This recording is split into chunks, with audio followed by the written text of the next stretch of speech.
Indian Army Chief's Nepal visit. Why was Agnipath left off the agenda and Gorkha recruitment stalemate? Hello everyone and welcome back to the channel.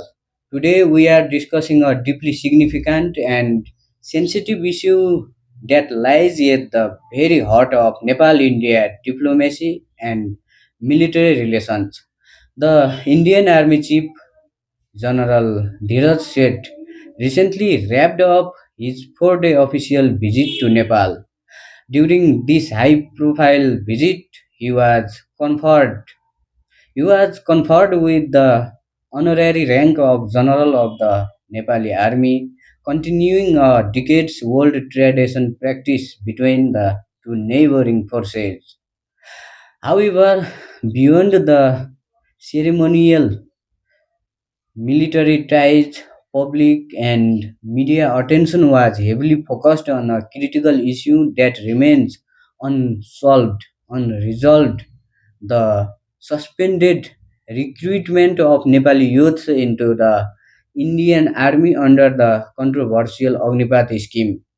The recruitment of Nepali soldiers into the Indian Gorkha regiments has been completely halted since 2020. Initially, the suspension was due to the global COVID 19 pandemic, but the situation took a complicated turn in June 2022 when India introduced its new short service recruitment model known as the Agnipath scheme. Under this new framework, recruits known as Agnivirth served for a short tenure of just 4 years, after which only 25% are retained for long term service, while the remaining 75% are retired without traditional pension benefits or medical coverage. Nepal has maintained that this new short term model violates the strict 1947 tripartite tripartite agreement signed between Nepal, India, and tripartite agreement signed between Nepal, India, and the United Kingdom, which guarantees equal terms, conditions, and pensions for Nepali recruits.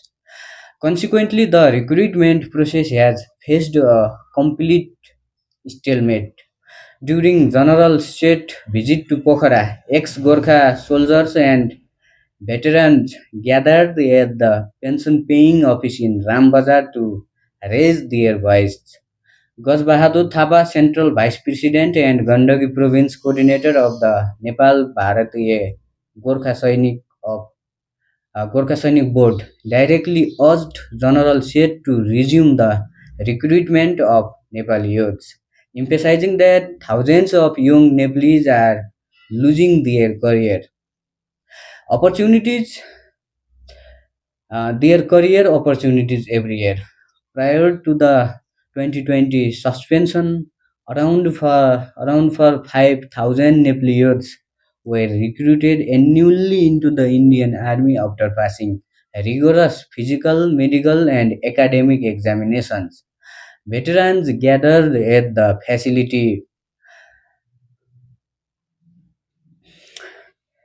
applauded applauded Thapa's strong plea, reflecting the deep anxiety felt across communities in Nepal that historically relied on military service for livelihood and social mobility. Despite the strong agitation and demands from veterans on the ground, the Agnipath issue was surprisingly left off the official high level meeting agenda in Kathmandu.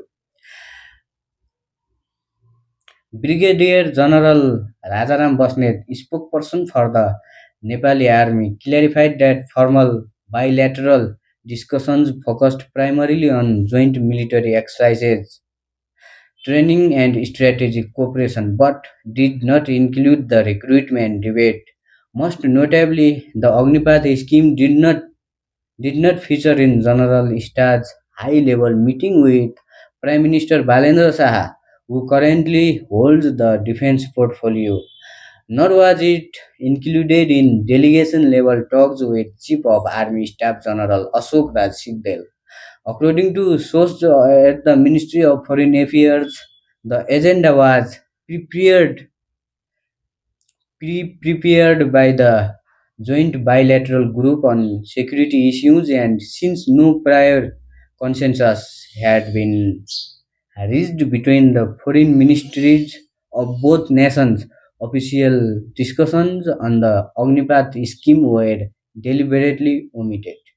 In addition to the recruitment freeze, ex-Gorkha veterans in Pokhara raised severe concerns regarding major delays in family pension payments for widows of former soldiers.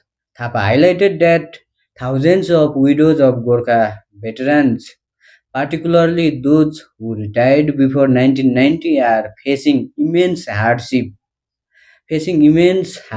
due to bureaucratic hurdles. The primary cause of these delays stems from minor discrepancies between official Nepali documentation such as citizenship certificate, birth certificate, and marriage registrations and old Indian military service records.